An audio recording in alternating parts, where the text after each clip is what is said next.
Here's your Wisconsin Wine Guy back with another wine review for this Wine Wednesday. And for those of you who are new, these are wines that you can find where you shop for wine. Grocery store, liquor store, and some wine shops. I go through, select some wines, give it a taste, and let you know what I think of it with the infamous thumb rating system. Thumbs up says I recommend that wine. It's a pretty solid wine and good value for the money. 3/4 says, you know what? I had this at a party. I rocked this at a party. I brought it to some parties, and I keep a couple of bottles on hand for guests coming over. So 3/4, halfway, something about that wine was just a little bit off for me, but it just means it was off for me. Doesn't make it a bad wine. You give it a taste, let the rest of us know what you think. Thumbs down, always the easy one. Get that wine out of here. So, as you can see, I'm still on this whole mini wine bottle thing, and I'm just digging it. I gotta tell you, I'm digging it. I can shoot the review, enjoy a couple of glasses of wine, for me, it'd be a couple of glasses of wine out of this bottle and still feel great for the next day, working day, right? Or I can share this, just a little bit of wine with some friends of mine, and I can just enjoy it. So I always keep a little of these bottles on hand, especially if I find some that I really like. I keep the bottles on hand. So here we go. We're going to go back to St. Francis. You probably already watched the St. Francis Cabernet. If you did, you would know that I said that when it comes to St. Francis winery, I am a big fan of their Merlots. In fact, that was one of my go-to Merlots back in the day. We're talking about the 80s, St. Francis Merlot. But then I tried a Cabernet for the first time. I never had anything else other than Merlot for St. Francis, and I enjoyed it. So, as I'm perusing through my wine store, I see this mini bottle of St. Francis Chardonnay. I figured, you know what? Let's just go for it and see what they got. They do quite a few different varietals of wine from St. Francis, but yeah, I found Chardonnay, and I'm going to give it a shot. This is a 2019 Chardonnay from St. Francis. Some of the grapes are sourced from their Sonoma estate, in addition to Alexander Valley and Russian River Valley growers in those areas. It's aged in French oak for 7 months. Goes through a partial mallow. So partial mallow meaning that, to soften up some of those acidic edges. And then they do a final blend of the two. There's also some time spent on the lees to give a little bit more richness and fullness. And when we taste this wine, I tell you what we're going to have for the food coming up. I just love these little bottles and simple snacks. So screw cap, we're back again. And you know me, when he talks about screw cap, it says this. If I was a store owner and I had screw caps, you can set those bottles up. You don't have to lay them down. Ooh, that smells good. Also, you can just put the screw cap back on instead of sticking it in the cork if you want to, if you have a screw cap. So lots of uses. And I also always say that if the wine is tasting bad, that means it went into the bottle that way. Right? Right. That's the benefits of a screw cap. So get a look at that color. Isn't that beautiful? Sun rays shining through, like straw color here. Beautiful, beautiful. Wow, it has a nice little tropical nose too. Just from here, you can smell that. Wow, every time I inhale, I get a whiff of this wine. This is fantastic. Wow, so alcohol, we're coming in now. You know how we have to search for the alcohol in these wine bottles. One year they're going to put all the alcohol in the same place, right? So let's see here. Alcohol. Come on. As it is a small writing on the side. 14.1% alcohol. Woo-wee, baby. We're going to find out if that's going to make a big difference. So it's going to be a full body based on alcohol, but let's find out. Let's give it a nose. On that nose, you pick up the subtle toastiness of the oak.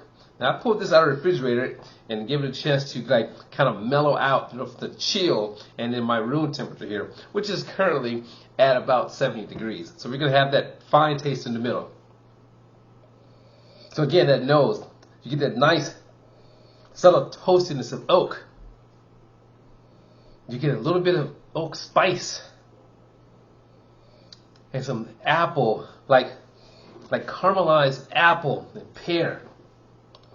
And there's some citrus. This has a lot going on the nose here. You can see it just keeps evolving from my nose. And I'll even throw in some caramelized pineapple. Wow.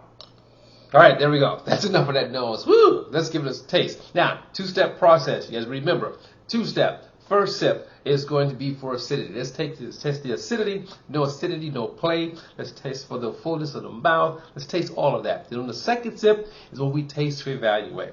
Then we're going to do a food pairing. So here we go.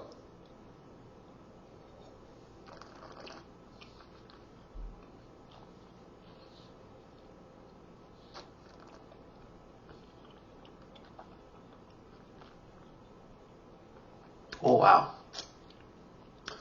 Woo, baby. That is bold and bursting with flavor. Now, I'm going to enjoy this when the temperature finally comes down. That's why I held it in my mouth a lot longer. It's to bring that temperature down. It has a crispness to it, being chilled. And it doesn't completely take away from the flavor, from the boldness and the richness of the flavor, but it does a little bit because it's too cold. But when I held it in my mouth for a little longer to just bring that temperature down, man, oh man, it was bursting with flavor. It had a nice fullness of the mouth. It had nice richness. You get a little bit of that creaminess for this springtime on the leaves. Oh, wow. And then you get that citrus. You do get the apple taste or pear taste on the finish. I'm going to go with more pear on the finish. I can still taste it. So that finish is nice and long as well.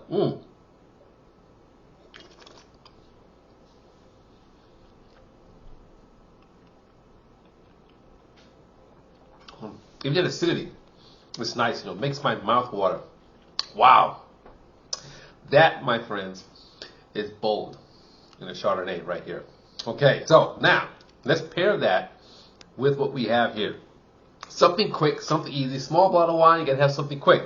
So what I have here is chopped tomatoes, some chopped basil, cheese, Parmesan cheese, mozzarella cheese, garlic, and pepper flakes, and a drizzling of Sicilian extra virgin olive oil here.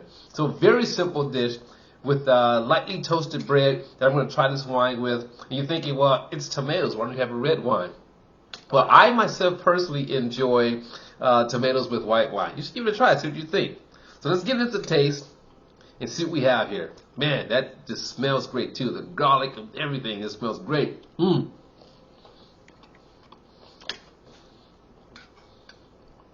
We're at the end of tomato season for some of us, so I like to come up with different uses of my tomatoes.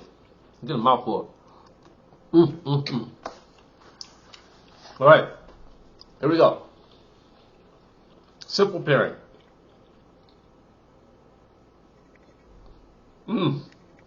Wow. Just as I thought. We don't oftentimes think of tomato as a fruit. And because it's red, we think that you should have a tomato with red wine. That's not true. Here's what happened. The acidity kind of cancels each other out. Okay? Still left the wine lively. But then the tomatoes come. I can still taste the tomatoes. When I tasted the wine, it brought more of that richness and creaminess out in the wine. Wow, delicious. Again, we have those cheeses, and then a little bit of pepper or cracked red pepper flakes. Give it a little bit of heat. Kind of just like soothes that whole thing out. Wow, brings out the fruitiness of the dish. The dish brings out the richness of the wine. We're going to do one more. You pour me some more, give one more taste, and I'll tell you exactly what I thought of this pairing and how I'm going to rate the wine. One more taste here. I'm just enjoying this. This is how you spend your time coming in the fall.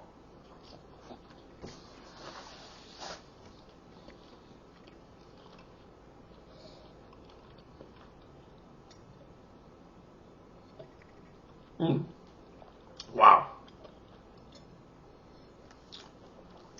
Again, does an excellent job for my palate. So, the food pairing, spot on for me.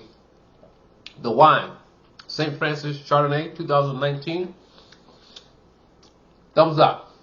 I'm digging it. I mean, this is really nice. And if it wasn't too chilled, I'd probably give this a double thumbs up. So let's do this. We're going to go a thumb up 3/4. So I'm thinking if I had this at a much warmer temperature, it would probably be close to a double thumbs up. At any rate, it is a good choice. 2019 St. Francis Chardonnay. The alcohol is non-existent. You can't taste that. It goes great with food. So there you have it. Your Wisconsin Wine Guide. Saying to you as always, let your palate be the guide when selecting your wine. And I want to enjoy this, enjoy my snack on this cool 62-degree evening. See you next time. Ciao.